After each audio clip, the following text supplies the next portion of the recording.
किसी बात पर अपनी बहू तारा से झगड़ा होता ही रहता। दोनों स्वभाव से जिद्दी और अड़ियल थे। दोनों में से कोई भी एक दूसरे के आगे झुकना नहीं चाहता था। फिर एक दिन, तारा कहाँ मर गई थी तू अभी तक? सुबह से शाम हो गई, घर में इतना काम पड़ा है, ये सब छोड़कर कहाँ मौज मस्ती करने गई थी? आपके घर के सारे काम करने का मैंने ठेका नहीं ले रखा। आप भी तो अपने दोस्तों के साथ किटी पार्टी करने जाती हैं, तब तो मैं आपको नहीं टोकती। अरे मैं तेरी सास हूँ, तू मेरी सास नहीं है। सास है तो क्या मुझे चैन की सांस नहीं लेने देंगी आप? बहुत जबान चलने लगी है तेरी आजकल। आने दे मेरे बेटे को घर पर, फिर देख तेरी कैसे क्लास लगवाती हूँ। आपके पास और काम ही क्या है? बाहर पड़ोसियों से मेरी बुराई करना और घर में पति से। हाँ तो अब तेरा काम भी तो ऐसे ही होते हैं ना। तारीफ के लायक कोई भी काम किया है तूने आज तक? बस जुबान चलवा लो, कैंची से भी तेज चलती रहती है। सिर्फ जुबान ही नहीं, हाथ पैर भी चलते हैं, जिनकी वजह से आपको घर में इतनी सफाई देखने को मिलती है, वरना आपको तो अपनी किटी पार्टियों से फुर्सत नहीं मिलती। तो कहना क्या चाहती है? घर का क्या सारा काम तू खुद अकेले करती है? तो और क्या नौकरानी करती है? इसी तरह तारा और सुप्रिया में आए दिन लड़ाई होती। दोनों के दिन की शुरुआत ही एक दूसरे से लड़कर शुरू होती और लड़कर ही खत्म होती, मानो ये अब उनकी दिनचर्या का हिस्सा बन चुकी हो। शाम को तारा का पति वैभव घर आता है। वैभव को देखते ही उसकी माँ सुप्रिया उसके पास आती है और कहती है, बेटा वैभव, अच्छा हुआ जो तू आज जल्दी घर आ गया। देखना तेरी बीवी सुबह से मुझसे लड़ी जा रही है। माँ की बातें सुनकर वैभव तारा को जोर जोर से आवाजें देने लगता है। क्या हुआ जी, इतना चीख क्यों रहे हो? तारा, तुमने आज फिर माँ से लड़ाई की? अरे लड़ाई मैंने नहीं की, शुरुआत पहले इन्होंने की थी। समझा दीजिए अपनी माँ को। मुझे कहीं भी आते जाते टाइम टोके नहीं, वरना मैं अपना सामान बांधकर मायके चली जाऊंगी। इतना कहकर तारा वहां से चली जाती है। ये सब क्या चल रहा है माँ?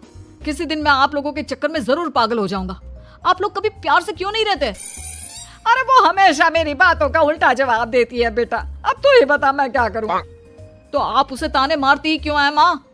वाह बेटा वाह, तुझे मेरे ताने दिखते हैं, उसका बात करने का तरीका नहीं दिखता।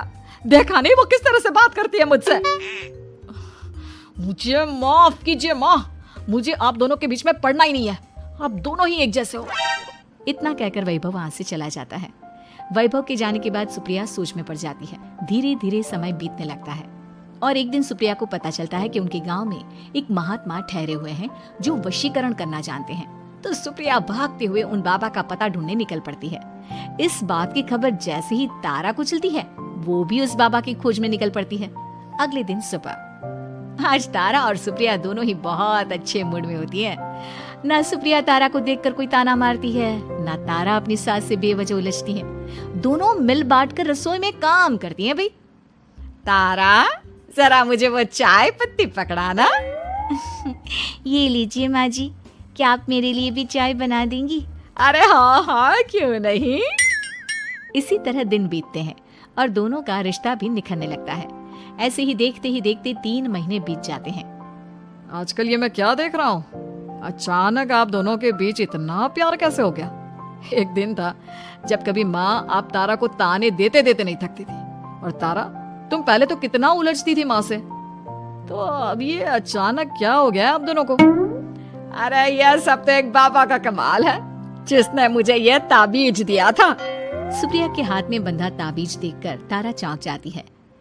ये ताबीज तो उस बाबा ने मुझे भी दिया था, आपको अपने वश में करने के लिए। इसका मतलब तू भी उस बाबा से मिलने गई थी? आपकी हरकतों की वजह से ही मुझे जाना पड़ा था।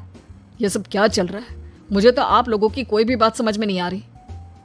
सुप्रिया वैभव को सारी बात बताते हुए कहती है, अरे जैसे ही मुझे पता चला कि हमारे गांव में जाने माने तांत्रिक बाबा आए हुए हैं जो वशीकरण करना जानते हैं, तो मैं बिना देरी किए उनके पास चली गई और बहू को अपने वश में करने की इच्छा उनके सामने रखी, जिससे ये मेरी हर बात माने।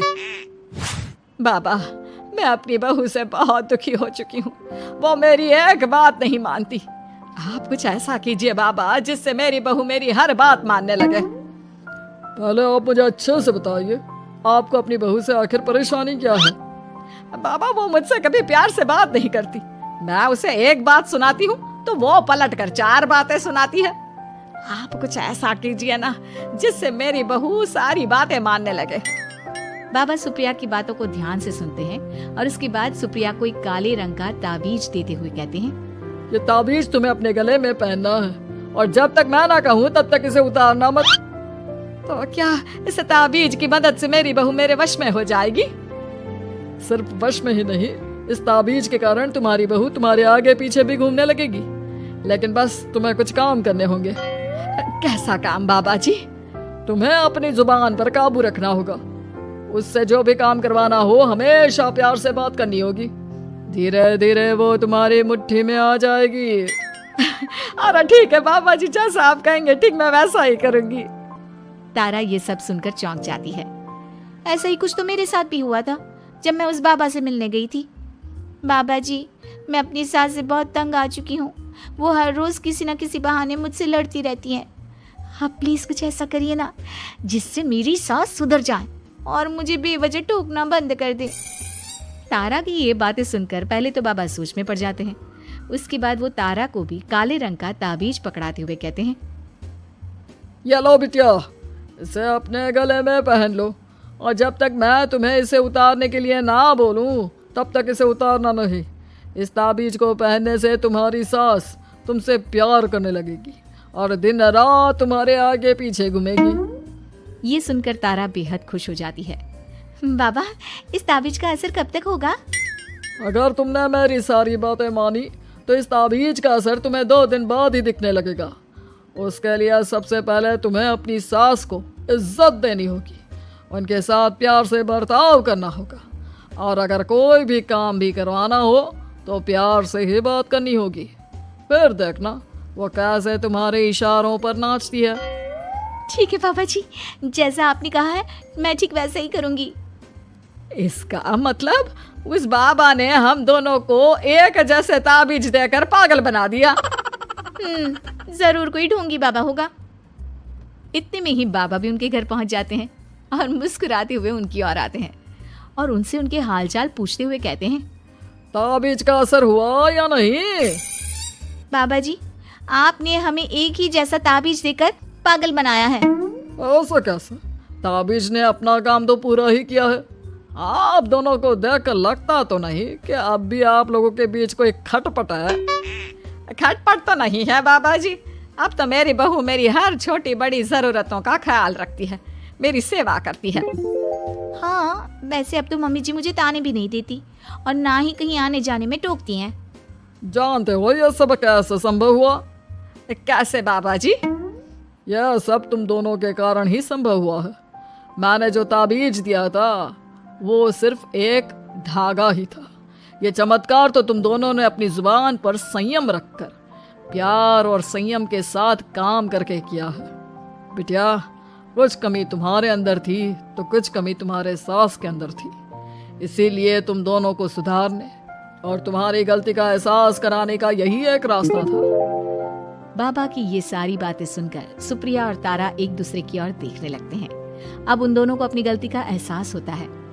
शायद आप सही कह रहे हैं बाबा, मैंने कभी अपनी बहू को समझने की कोशिश ही नहीं की। मैंने भी तो कभी आपकी उम्र और ओहदे का लिहाज नहीं किया और जो जब मन में आया बोलती चली गई। हो सके तो मुझे माफ कर देना मम्मी जी। चलो फिर अगर सब ठीक ही हो गया है तो बाबा जी अब आप भी वापस अर्जुन बन जाइए।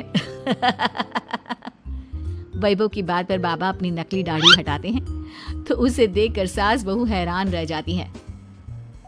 अरे अर्जुन भैया, आप? हाँ भाभी, आप दोनों के रोज रोज वाले झगड़ों से परेशान होकर एक दिन मेरे इस दोस्त ने एक प्लान बनाया और मेरी मदद मांगी, तो मैं इनकार कैसे कर सकता था। और देखिए आज उसका नतीजा हम सबके सामने है। सब जोर जोर से हंसने लगते हैं।